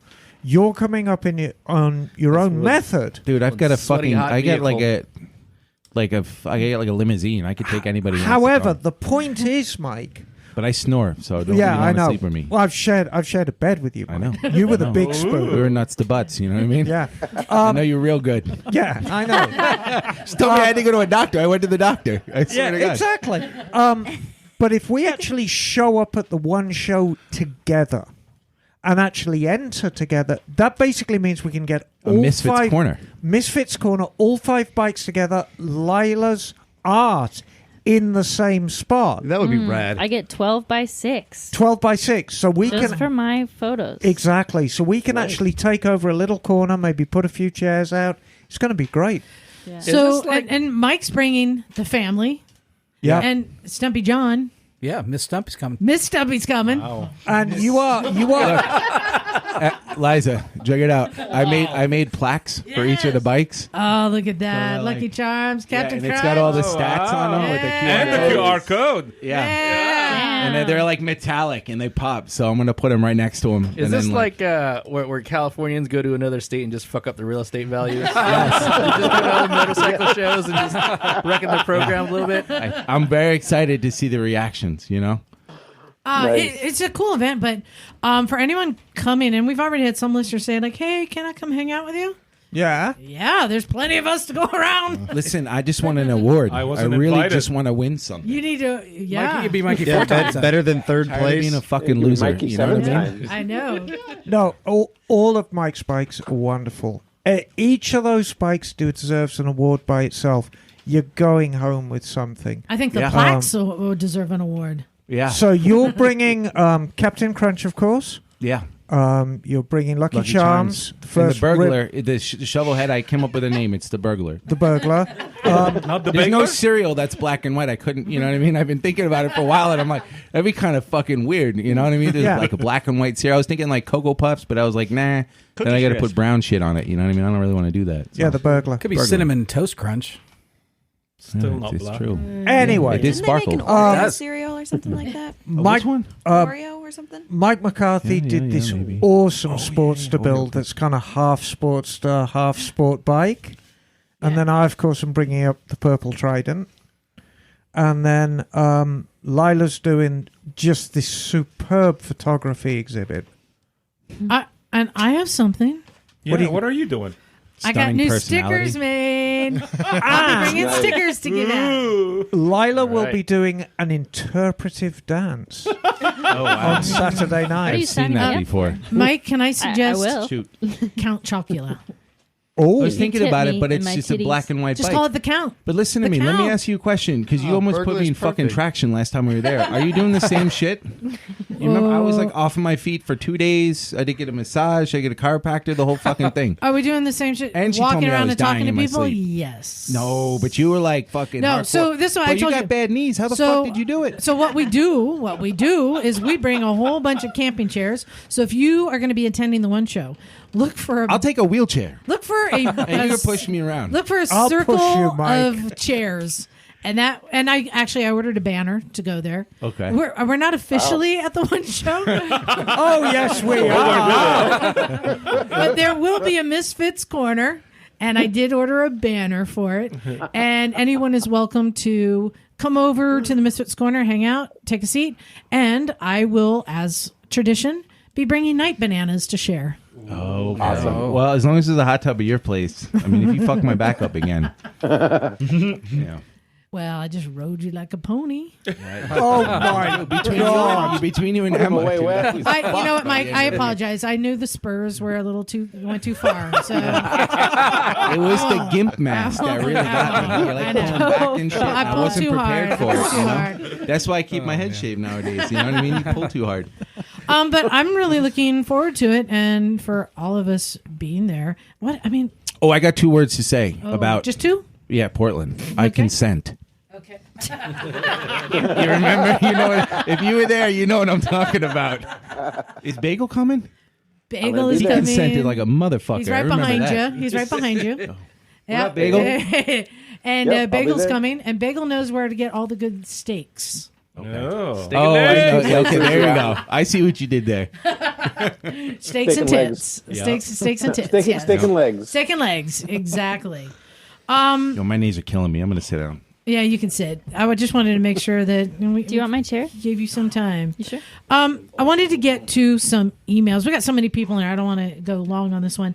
Emma, we got a couple emails. Yeah. That are to you. So why don't you Yes. start with one? This is from Bjorn Stark. Bjorn, hello. Bjorn, dear Misfits, I so enjoy your podcast. In Denmark, we have 5 months winter break, which leaves me with plenty of time to wrench.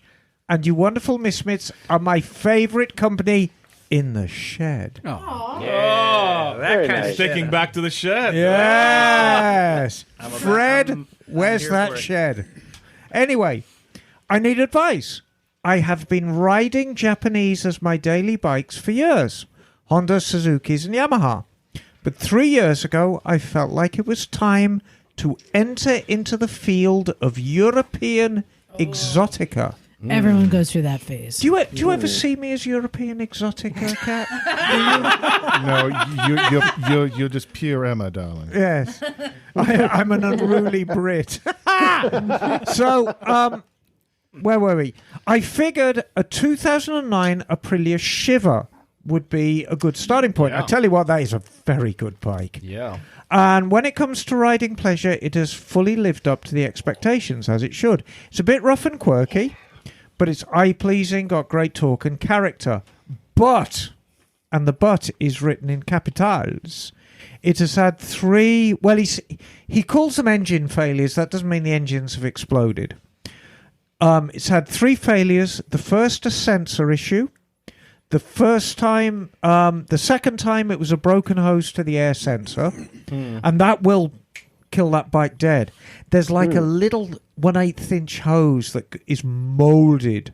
It's molded into 90 degrees, and it just pops off the end of the air sensor, and it stops the engine dead. Wow. And then the third time, on your last ride of 2021, he ended up on the passenger seat of the tow truck, and this time the trusted dealer diagnosed it as a worn and cracked wiring harness. This is now replaced, and the season is about to start. I can't wait to go riding again, but I'm somewhat tired of workshop bills and getting towed. Electronics and red engine warning lights are outside of my wrenching skill set. Questions. Have I just had bad luck, or should I give the Shiver another chance? Should I sell? It's a Monday model and go buy a Monster instead. Should I completely forget about all the other exotic bikes I dream of? Dreams of exotic bikes, Cat. KTMs, Ducatis, Moto Guzzi's. Am I, in fact, too reliability sensitive, and should I therefore rightly return to the Japanese bikes again? The problem is that I find a bike a bit hard to find something Japanese with the right mix of character, adequate power, and alluring design. Naked Sport Bike, any suggestions? Actually, I do. Well, he did not mention Triumph either. Well, that's where we're heading with this. Yeah. I hope you will take this up in the podcast, and I can't wait to hear how you will interpret a Danglish accent. Can I make a suggestion here? Yes.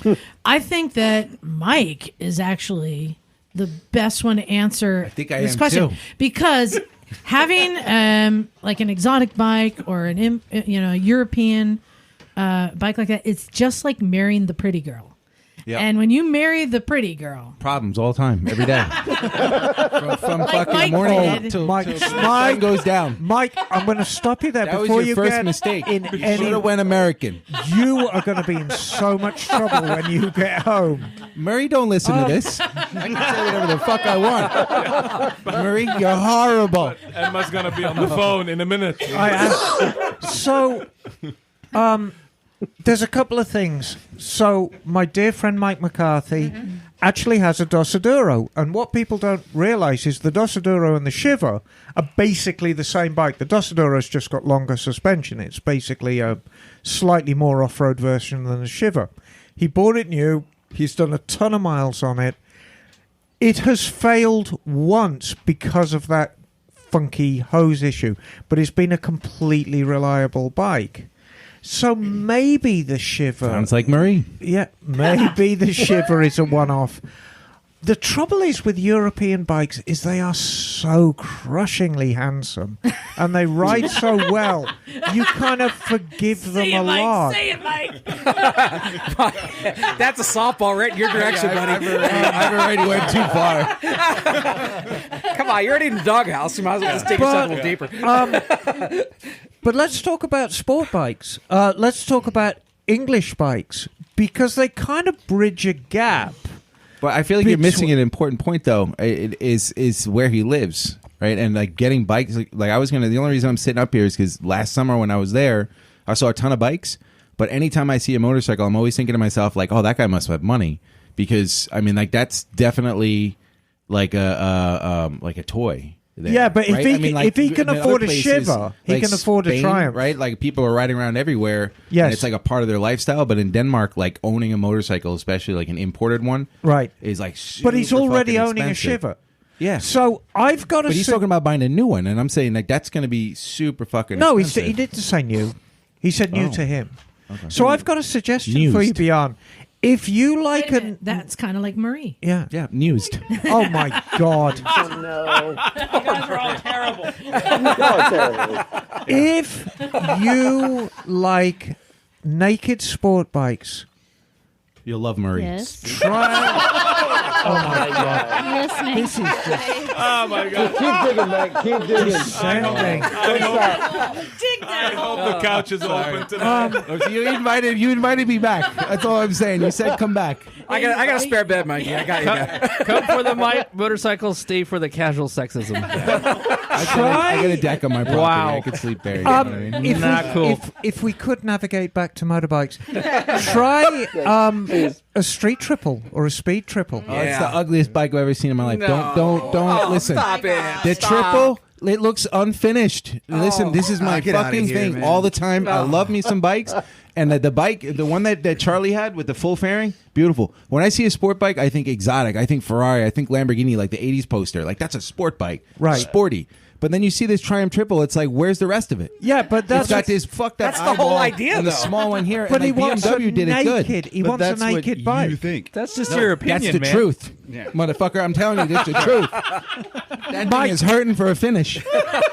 If you were calling an English bike ugly, I will fight you right now. I will kidding me. I will fucking I called that fight shit ugly you in front of you the other day when James brought up with that fucking bike. I was like, please turn this thing around. I don't want to see the front of it. Face it to the fence. My Tiger This is not ugly. The Tiger's fine. It's the Triumph Triple.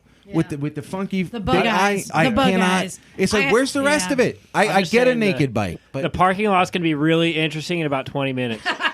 Yeah, no, we're fighting right now. And Queensbury rules, let me tell you. Hey, come on, let's go. prison rules. Maybe give the Shiver another chance. Those I would, Aprilias are such good bikes. But yeah, I mean, European bikes do require a little more maintenance. We all tend to get spoiled with Japanese manufactured bikes because they are just so damn reliable. There's always KTM. Oh my God! And that's a very reliable bike. Bagel's got something to say. Yeah, I just want to say on this bike, he's already fixed the pipe that apparently is a problem, right? Yes. He's replaced the whole electrical system. Yes. So that's not going to be a problem anymore. Yes. So just keep the bike, I figure. You've replaced a lot of it already. Well, that's what I'm Keep going, thinking. you know? Yeah. And, Well, we don't know how many miles is on it, though. anything. Well, yeah, he didn't say. Did he say how many miles are on it? No. No. Well, but I mean, if you're into it this far, you might as well just keep going because you've replaced a lot of the things that could go wrong. I mean, It's also a good time to sell now that everything's fixed and it's running. well, Actually- I suppose if there's if there's a I- market for it, maybe. if you're I looking for something think different. I have the answer, honestly. And yeah, I'm going to bring Marie back around. But here's the thing. Because sometimes you realize, I want to marry this one. Even though it's difficult sometimes, it just feels right. And I'm going to put up with whatever I got to put up because I love this so much. All right. Yeah, if you Yeah. like the bike. So Yeah. sometimes, I'm that way with the KTMs. I love it so much. The I put up idea, with it. the idea is you grow together. That's a great idea. All right. Lila, do you have an email to read? I do. Yeah. The subject is ride, keep, or crush. Oh, yeah, our game last week. Oh. Yeah, so Which I wasn't yeah, here for. thank you, Micah, for doing that. So if you guys didn't know, last week we threw a bunch of bikes in, and it was like ride, keep, or crush. You pulled out 3 names, and you had to decide which one you ride, which one you keep. Remember we did that Ford Douglas with like 10mm sockets and like Jake and a Ninja 250. Right, you right. know, yeah. This one was all bikes. So he has a response to this. This response is from Junior. Liza, you broke my heart. Oh. You crushed the Beamer. And then I knew you would. Why do you all have such an issue with BMW? You all seem to treat all other makes with respect. Then Emma said crush the Vincent. I almost turned off the show. But Emma redeemed herself. Love the show. I really couldn't turn it off. It's too much fun. See ya all one day soon. JR. Oh, I think we And bag on that's- Harleys a lot more than That's BMWs. JR from Sacramento. Thank you for writing in. Yeah. John, Thanks, Junior. you got one I there? think y'all bag on scooters more than Harleys. Okay, yeah. You bag on Harley riders. Yeah, exactly. I like Harleys, just not the riders. All right, this is from Robert I don't like Taylor.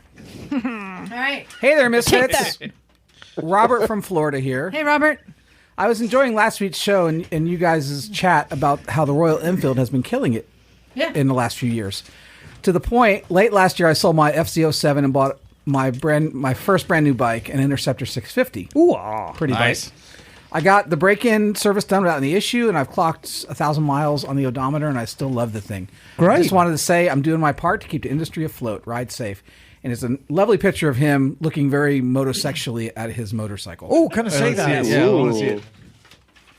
Oh, yeah. Oh, look how happy he is. Yeah, that's love right there. Yep. He's a weirdie with a beardy. Okay, I got one that also has pictures, and this one is good. And this is from our friend Cam again. Cam's been writing in a lot. It says, "Hey, Liza, Hey, Cam. last Sunday, likely about the same time that you were recording the podcast, I was explaining to my wife that I had come up with a design for a modular milk crate system for motorcycle luggage and other accessories. I had a hard time convincing her that it wasn't a completely ridiculous idea. Unbeknownst to me, simultaneously, halfway across the continent, you were discussing milk crates too. Monday morning, while listening to your podcast, I was reassured that I might just be onto something because we said, time to bring back the milk crates. Milk crates are cool. And in fact, Woo was here with a scooter with a big milk crate on it today. So he asked you asked how can we bring back the milk crate, and he says he'd made up a prototype that has locking boxes that will mount everywhere, and you can put accessories on them. And he made one with a removable backrest. And so after hearing us talk about it, he was further encouraged, and he went out and worked on the prototype. Oh, wow. He's saying maybe even adjustable Every backpack KLR rider's rack getting a Woody right and now. a sock drying rack too. There's so many things you can do with it. Oh my god! Does it have a hot dog warmer? He even thought, what about a fold-out toilet seat and paper roll holder? Oh, yeah. Mike, you would totally do that. Yeah, you would. So he sent a bunch of pictures. I'll pass it around, but basically, he has a milk crate with a metal frame in it, so it has a lid and it locks. But because they're somewhat modular, and I'll show on page 2, he's got them like all linked together in different. And he had some other pictures that he had them on his crash bars, and he's got them all over the place. I'll pass it around. You better patent that shit. Yeah, needs more brake rotor. But I'm like, Liza, yeah. I was looking at my milk crates this week, thinking about how to make those panniers. I know, milk crates. We got to bring back the milk crate. I just love the rocket boxes that you get from Army Surplus. Those are great panniers. If we're talking about artwork, can I actually mention my Instagram friend ADV Bungie, who is also followed by Cleveland Moto, who was listening to last week's show about military motorcycles and sent me a message. Yeah. And said, the best military motorcycle is a GL 1200 trike ridden by Miss Emma herself, and actually drew it. And it is the greatest thing I have ever seen. I'm going to frame it and put it up on the wall of Mototown. Nice. It is a masterpiece. It really is. Constable Van Gogh is nothing compared with this. I absolutely love it. So thank you, ADV Bungie, and congratulations on the artwork. It's brilliant. I adore it. Thank you. Keep it up. Emma, you have one more email to read? I do, and this is from our long-lost friend, Howardian, who is actually Ian. And greetings from Olympia, Washington. I picked up an Indian ME100 from 1971 this weekend. Oh, Floyd Clymer bike. I wondered if Liza or Miss Emma could shine their light on dirt bikes from the California incarnation of Indian. From what I can find, Floyd Clymer was working with a Japanese company, Fuji, hired an Italian company, Italjet, to build and import small displacement enduro bikes for an American company as a means of keeping the iconic brand alive. So, Floyd Clymer was a very, very interesting fellow. You might have... Everyone's had a Clymer workshop manual. Yep. And he was a publishing magnate.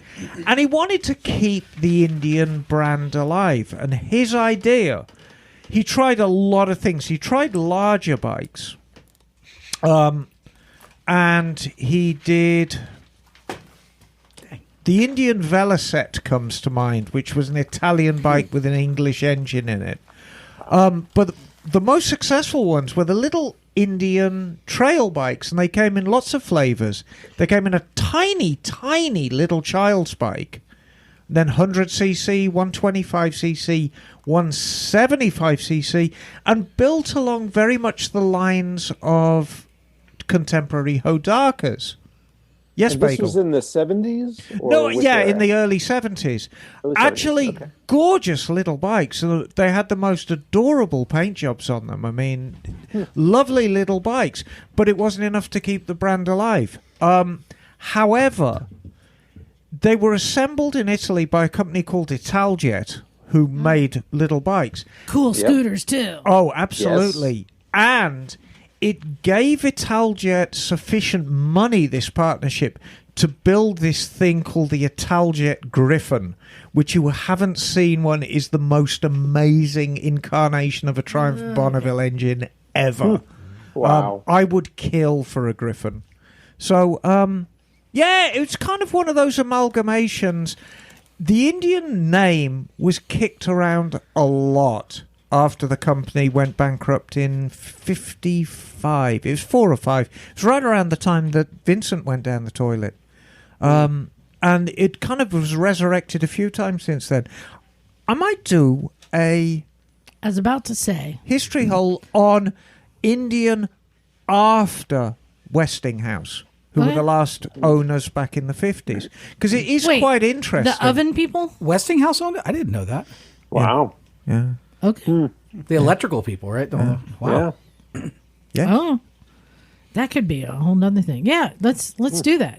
Yeah, but lovely little bikes, and the ME100, pretty little thing. It actually reminds me, I don't know if you guys were seeing all the great April Fools going around, but did anyone see the one, the breaking news that Honda bought Harley Davidson? Oh, yes, that caused...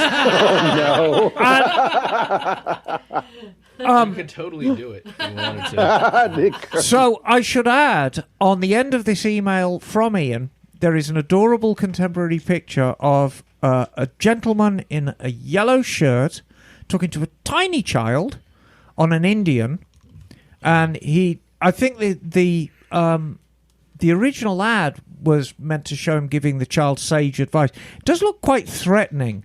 I think he's saying to the child, if you don't win this race, I'm going to beat up your mom. Or something like that. It's quite a... What do you make of that picture? So we raise winners in this house, boy. Oh, jeez. If you're not first, you're last. There's definitely some passive aggressiveness going on in that picture. There was definitely some lead poisoning in that picture. Get your ass out there, win that race. Kill the puppy. Illustrations with threatening auras. Yes. Nice. Well, hey, big thanks to everyone who sent in emails. I also have a big thanks to everyone who's been signing up for Patreon. I've got T-shirts for sale on our website, motorcyclesandmisfits.com, but I've been sending out more to people who sign up for Patreon to get the free shirts. Either way, you get it. So thank you to everyone who's been signing up. You can still go to motorcyclesandmisfits.com and you can click on the link that says, give me your money. Right? I just thought I'm just going to be honest. And you'll find Patreon there. Sign up and get a free T-shirt, or you can also go to shop and buy a T-shirt. I was thinking about the one show. Yes. And in the past, we've given away things to people by coming up with a slogan. A phrase. Mike, you remember the year we had people come up to you and say, don't look at me when I'm inside of you. Yes. And then one year we had everyone go up to Emma and say, give it the beans, and gave her a can of beans. And then we donated it to a local food bank. Well, I thought this year, yes. What about if you can find Stumpy John? Yes. Oh, God. Because Mrs. Stumpy is going to be there. So if you find Stumpy John and say, I'd like to meet little Miss Stumpy, he'll give you a sticker or a buff or something special. Yeah. What do you think about that? I'll probably be riding home with Mike. Yeah. So, yeah, just find Stumpy John, say, I'd like to meet little Miss Stumpy. And that'll make her feel like she's part of the group. Yeah, because... I think Miss Stumpy should give the stickers out. Okay. Well, it could be a dual effort. It can be a marriage building effort, John. There we go. Well, I was thinking just keep Team the stickers effort. in your underwear so you can just drop your zipper and reach in. Oh my god. I'm sure this is what they talked about in couples therapy. That wouldn't be a bad thing for me. Oh, she can reach in, you mean? Oh my. Okay, we get off track. So, hey, and big thanks to everyone for joining us again. It's so nice to have everyone sitting in the room and We're sweltering in our own funk right now. I know, There's like right? 14 of us I'm sorry. in this tiny little room. As a final thing, and I'd like to mention it because they both listen to the Yeah. show. Now you're stuck. As there I now. said, myself, Lila, and Naked Jim were at Burlesque last night at the Rio Theatre, organised by Rizzo Rogue and Abraham Lincoln, and they both listened to the show. Hey, And, hell yeah. God, you guys put on a great show. It was Congra- best amazing. parking lot burlesque I've ever seen. It was fantastic. Well, if you imagine that times like 20, that's what like the show was. Yeah. And that great show. So thanks for putting on a good show, guys. Yeah. Well, I had okay. no idea Liza, who that put baby in Abraham the corner? Lincoln listened to us. Hey, I want to, again, thanks to everyone, but I think we're ready to get out of here. You We guys are. ready? All right. Thanks, everyone. This is Liza. Matt. Lila. Stumpy John. Emma, darling. Cat. Patrick. Bing bong. Brandon. Ray. Micah. Motorcycle Musk. Mike. Bagel. And we're Out of here. Wow.